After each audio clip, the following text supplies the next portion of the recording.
Friends, आज हम बात कर रहे हैं यस बैंक की। आज यस बैंक के स्टॉक में बड़ी तेजी नहीं बनी, लेकिन पॉजिटिव मोड था, खरीदारी अच्छी हुई है, वॉल्यूम भी अच्छा था, लेकिन बड़ी तेजी नहीं बनी। तो उसके पीछे क्या वजह है, उसको इस वीडियो के माध्यम से हम डिस्कस करेंगे। साथ में आरबीआई की तरफ से प्राइवेट बैंकों के लिए एक बहुत बड़ा डिसीजन लिया गया है। वो क्या डिसीजन है और उसका क्या इफेक्ट पड़ सकता है यस बैंक के स्टॉक पे और यस बैंक के कारोबार पे। तो फ्रेंड्स, बैंकिंग सेक्टर के लिए अच्छा दिन था, कारोबार अच्छा हुआ है, बैंकिंग सेक्टर में तेज़ी भी बनी। और इससे एक बात समझ में आ रही है कि अब आने वाले दिनों में बैंकिंग सेक्टर में तेज़ी फिर से बन सकती है। कि जैसे पिछले दिनों कम से कम एक महीने से ज़बरदस्त गिरावट हो रही थी बैंकिंग सेक्टर के शेयरों में, लेकिन इस सप्ताह पिछले सोमवार से लेके बैंकिंग शेयरों में खरीदारी शुरू हो गई है, जो एक अच्छा पॉजिटिव सिग्नल है। साथ में आने वाले 2 दिन में यस बैंक में रिजल्ट भी डिक्लेयर होने वाला है, तो वहाँ से अब पॉजिटिव संभावनाएं बन रही है। तो सारी की सारी संभावना हम इस वीडियो के माध्यम से तलाशेंगे और जानने की कोशिश करेंगे कि आगे यस बैंक में तेज़ी कब तक बन सकती है, बड़ी तेज़ी, क्योंकि फिलहाल ये 15 के आसपास पहुंच चुका है। एक बड़ी तेज़ी की इसकी ज़रूरत है। 10% की अगर तेज़ी इसमें बन जाए, 16.5 के ऊपर पहुंच जाएगा एक बार स्टॉक, तो वहाँ से फिर नई रफ्तार पकड़ सकता है। तो क्या ये रिजल्ट के बाद 16.5 के आसपास पहुँच सकता है, ऐसी क्या संभावना बन सकती है, उसको भी हम डिस्कस करेंगे। लेकिन फ्रेंड, उससे पहले अगर आप पहली बार हमारे चैनल पे आए तो चैनल को सब्सक्राइब कर दीजिए। चलो फ्रेंड, वीडियो स्टार्ट करते हैं। मैं हूँ आपका दोस्त एसबी दवे और हमारे अपने चैनल ऑनलाइन कमाई में आपका बहुत बहुत स्वागत है। फ्रेंड्स, सबसे पहले हम आज के कारोबार को डिस्कस कर लेते हैं।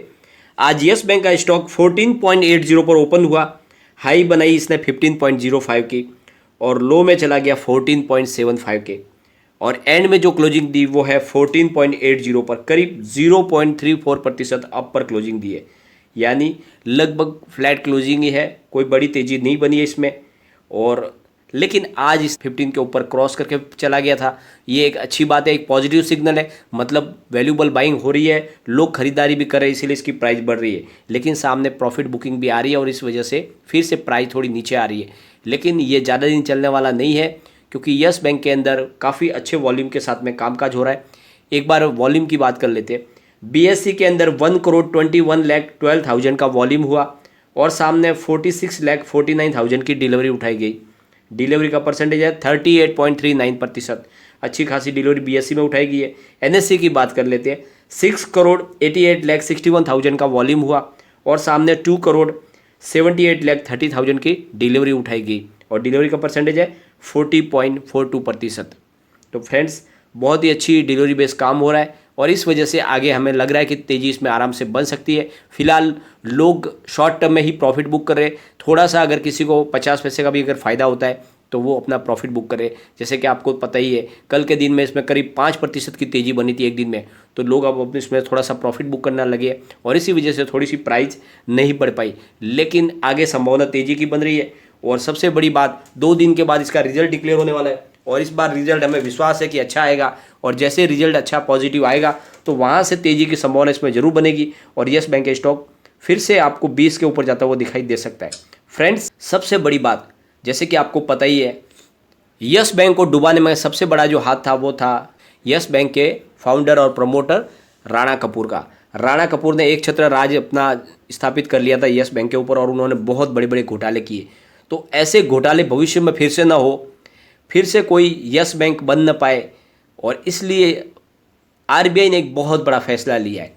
रिजर्व बैंक के नए नियम के तहत managing director, chief economic officer यानी एमडी और सीईओ और होल टाइम डायरेक्टर का पद अब 15 ईयर से ऊपर नहीं हो सकता। यानी एक आदमी सिर्फ 15 साल तक ही ये कार्यकाल में अपना कर सकते हैं, सीईओ एमडी की पोस्ट संभाल सकते हैं, उसके बाद उनको इस्तीफा देना ही होगा।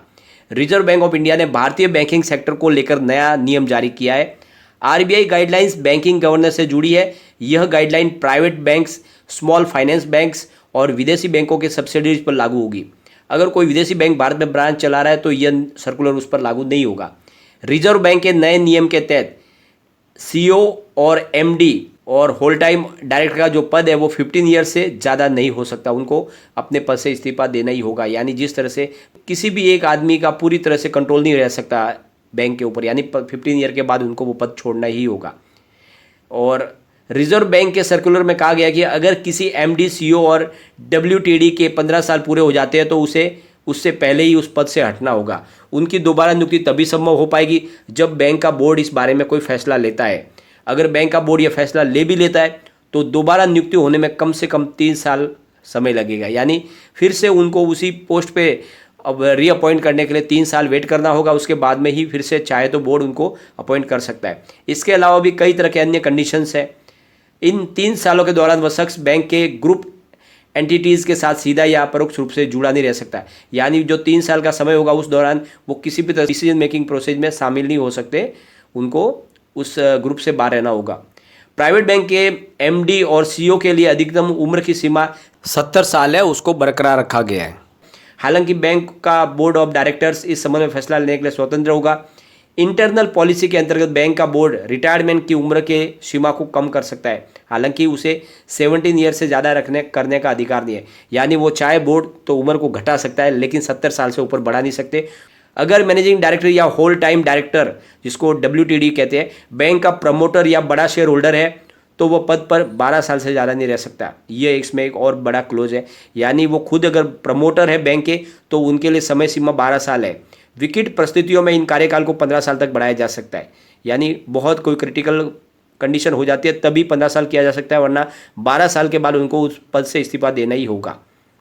अगर किसी प्राइवेट बैंक का मैनेजिंग डायरेक्टर या WTD पहले ही 12 से लेकर 15 साल का टर्म पूरा कर चुका है तो वह RBI की तरह अप्रूव टर्म लेने के लिए अपने पद पर बना रह सकता है।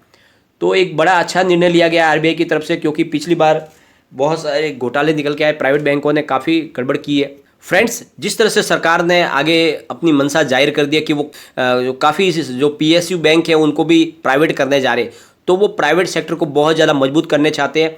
आने वाले समय में प्राइवेट सेक्टर में कोई भी नई बैंक जो है वो यस बैंक की तरफ फिर से कोई बैंक डूबे नहीं, इसकी पूरी संभावनाओं को ख़त्म करने के लिए एक मजबूत और बोल्ड डिसीजन लिया गया है RBI की तरफ से। मतलब अब यह कोई भी प्राइवेट सेक्टर की बैंक, चाहे वो खुद की उनका प्रमोटर ही क्यों ना हो, वो अब बैंक पे पूरी तरह से अपना कब्जा जमा के नहीं रख सकते। उनको भी 15 साल के बाद उस बैंक की अपनी MD CEO की पोस्ट से अब उनको हटना होगा, उनकी जगह पे नई पोस्टिंग होगी।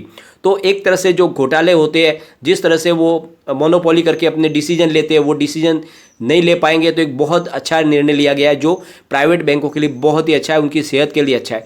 तो एक बड़ा निर्णय अच्छा लिया गया है। और फ्रेंड्स, सबसे बड़ी बात, यस बैंक के अंदर जो घोटाले होने थे वो तो बहुत ज़्यादा कर लिए और बहुत सारा उन्होंने NPA बना के रख दिया है यस बैंक को। ऐसे ऐसे फ्रॉड लोन बांटे जो अभी बिल्कुल आने की संभावना कम है, लेकिन फिर भी प्रशांत कुमार ने जैसे ही अपनी पूरी की पूरी जो टीम है उसकी ताकत पूरी झोंक दी है NPA को रिकवर करने में, और इस वजह से काफ़ी बहुत ज़्यादा NPA उन्होंने रिकवर कर लिया है।